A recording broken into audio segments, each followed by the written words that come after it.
Hello, and welcome to Whitless Walt.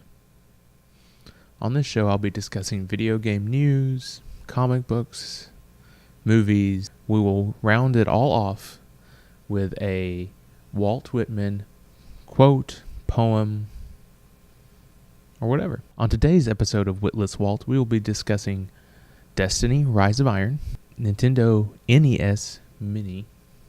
I don't know. Nintendo shares falling. And the NX. So a lot of Nintendo today. There's just been a lot of Nintendo news come out recently, and a little bit of Destiny thrown in there. Let's go. We'll start off with Destiny: Rise of Iron. I'm excited about this. Siva looks really cool. I love the intricate tech virus, physical tech virus. It's a really cool idea. We finally get a Fallen raid, so that's awesome, and I'm excited about that. And let's hope that we get some cool armor and weapons. Obviously, everybody's getting a Gjallarhorn, however you want to say it. And then if you pre-order, you get the cool Rise of Iron, or Iron Gjallarhorn, which is great. I'm pretty sure there will be some tweaks done to Gjallarhorn to try to negate some of it. Probably a lot of nerfing going on. They already did some. I suspect there will be more now that we have a Gjallarhorn that's year 3. Wow. Year 3 for one game. That's pretty amazing. I'm sure we'll be seeing Destiny 2 here soon. My problem with Rise of Iron is the Galar Wing. Let that name sink in for a minute. Alright, it's sunk in. To come up with the name Gjallarhorn, somebody had to have heard of that before. It's actually from Norse mythology. It's in Norse mythology, it's pronounced the Gjallarhorn, or basically it just means really loud horn. The interesting thing about the Gjallarhorn was it was carried and used by Heimdall. You will most likely know Heimdall as this guy. But he also had a golden-maned horse named Gulltopp. Gulltopp. Now, in Norse, a lot of things had R's at the end, so if you see it that way, it's kind of there, but it's just weird pronunciations of stuff. Instead of doing a quick Google search, finding out it's this guy's horn, and then putting in the gold-maned horse, which the Gjallarhorn is golden wings, and the new Galar wing has lots of gold, unless you get the iron one, but we're going off the base one. So instead of naming it Gulltopp, they named it the Galar wing. The most basic, boring, lazy name I've heard come out of Bungie. Excited about the update. I like the fact that sparrow exists. It's really cool. But they could have done better with the naming, and I will forever call it the Gulltopp. I don't know what to do about this mini NES. An awesome little device. 30 games, $2 a game. It's really cool. The product is cool. The mindset is not. It's bringing about this mindset in Nintendo, which I went to school for music business, so I've been in the music. I got some experience in the music industry, and the music industry's been doing this for years.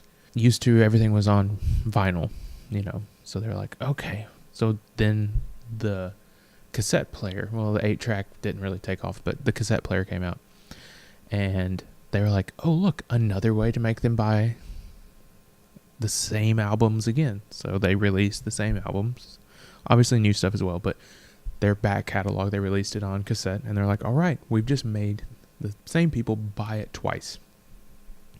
Then the CDs came out, and they're like, oh, look, another opportunity to make you buy this. And then iTunes and Spotify, and they're slightly different, but the concept still remains the same. That some albums they pushed out 3 times that you had to buy this thing. And I'm afraid that's what Nintendo's doing with this, because they're like, all right, we sold it to you for the NES. We sold it to you. Some of them ended up on SNES in versions of catalogs of games. Then they said, all right, we're going to bring the Wii in the virtual shop. So we're like, all right, you buy it there. And then some games you had to buy again on the Wii U virtual shop or virtual console. So that's 4 times right there. And now you can buy the mini NES, which is a 5th time buying some of these games. If it's synced up to your virtual console library, and you could play all the games you have on there, and all 60 of these games go onto your virtual console, and bring about this huge library of games from this one purchase, that would be amazing. But I don't think that Nintendo's going to do that. I really don't. They're just not that type of company, which leads us into their shares dropping. Kind of bad segue. We'll go with it. This is pretty hilarious because Pokemon Go, hugely successful, $1 million+ a day in app purchases. Investors see this, they're like, oh look, Nintendo is on the top again. Let's invest in Nintendo. Shares shot through the roof. Everybody else that's slightly comprehending the situation realizes, no, Niantic is making money. Pokemon Go, our Pokemon company, is making something, and Nintendo is getting a licensing fee. I don't know what that licensing fee is. It's probably a hefty chunk, but it's not a continuous stream of money that that the investors thought this was going to be. And so it took them about a week, but they realized, oh wait, we have to drop this. So the shares start selling like crazy. So drop, $17 in one day. It actually dropped such a percentage of a drop that the market has a cutoff limit that says you can only drop this percentage in one day. So they basically cut, because it probably would have kept going down, but the stock market said no. This is as far as as far as a company can drop in one day. So that's why Nintendo settled where it was, is because of a rule, not because people weren't trying to sell it. And then the NX rumors start releasing. I don't know what to think about this thing. On one hand, it's kind of cool to see the mobile and the console libraries merging. We'll stop getting all these random Monster Hunter games on just the 3DS, and we'll start getting it on an actual console, which is really cool. And no more Super Smash Bros. Wii U, Super Smash Bros. 3DS. You just have Super Smash Bros. That plays on all of them, and that's great. But I fear the lack of capability of this console.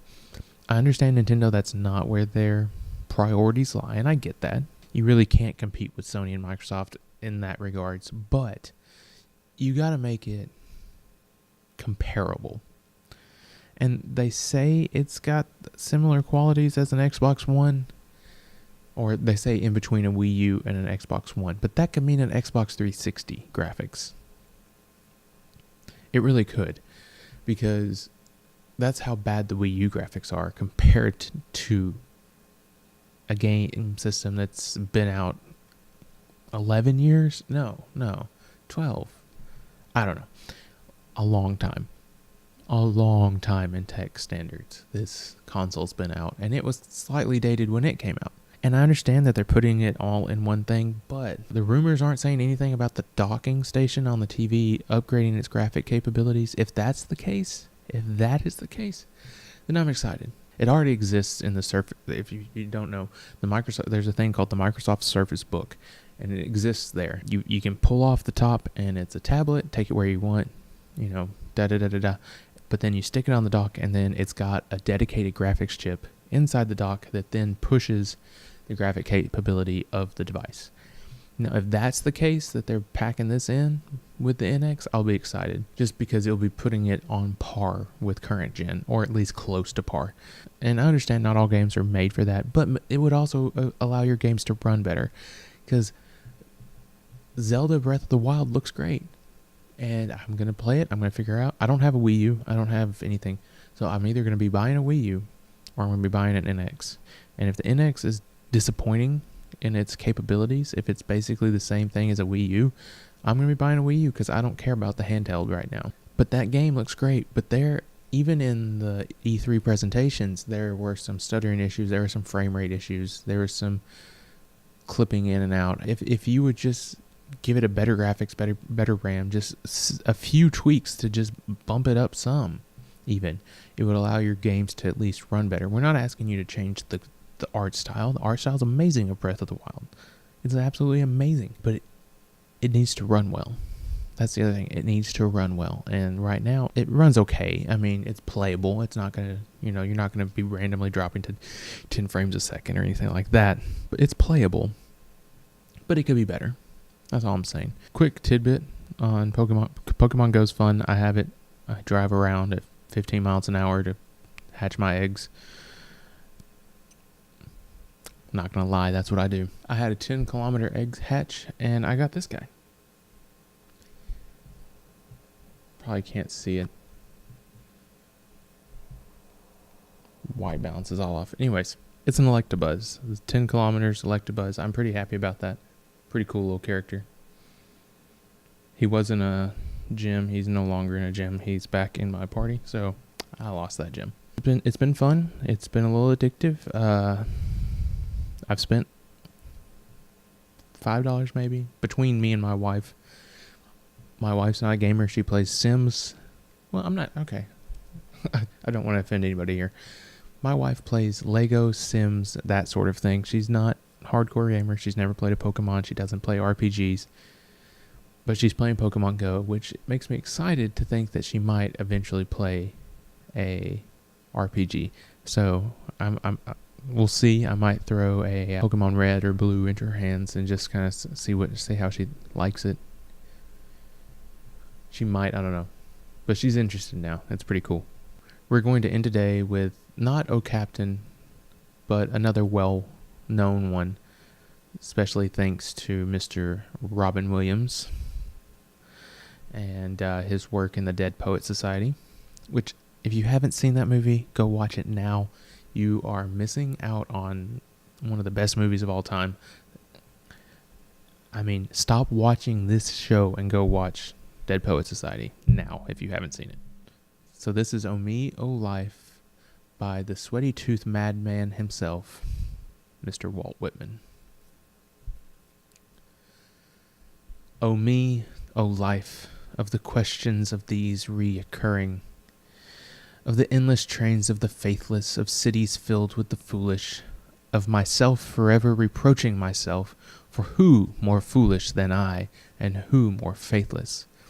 Of eyes that vainly crave the light, of the objects mean, of the struggle ever renewed, of the poor results of all, of the plodding and sordid crowds I see around me, of the empty and useless years of the rest, with the rest me intertwined.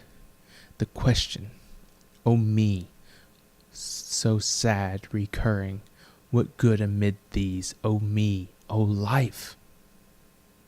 Answer, that you are here, that life exists and identity, that the powerful play goes on, and you will contribute a verse. And again, thanks to Mr. Robin Williams, what will your verse be? Good night. This is probably blasphemy, I don't know. Whenever I was a kid, I didn't play Chrono Trigger. I didn't have Chrono Trigger. So I missed that entire thing of my youth. We had a Super Nintendo. That's the console I started with. So we had the capability of playing it, but that just wasn't the type of games my older brother was into at the time. Not that we didn't like it, because we had Zelda, loved Zelda. We had a lot of first-party Zelda, Super Mario, Mario Kart, and then we had random Rocky and Bullwinkle and just random crap. So never had Chrono Trigger. That was never a game on my radar, so I never got around to it. But I picked up a copy and playing it now, and this game is amazing. Amazing. It's so amazing that it's stopped me from playing Overwatch. It stopped me from playing Destiny. It stopped me from playing all kinds of games new games that people are saying are, game of the year type stuff. This game is close to game of all time. I'm still part way through, but the story is just cool. The the combat system it's still turn-based, but it's got some cool twists to it. And if you play, where they don't wait on you to make the decision, it makes things move along in a brisker path, and it's just cool. It's just a fun game. And I'm really glad that I got it, and I'm trying to right the wrongs of my youth by playing Chrono Trigger.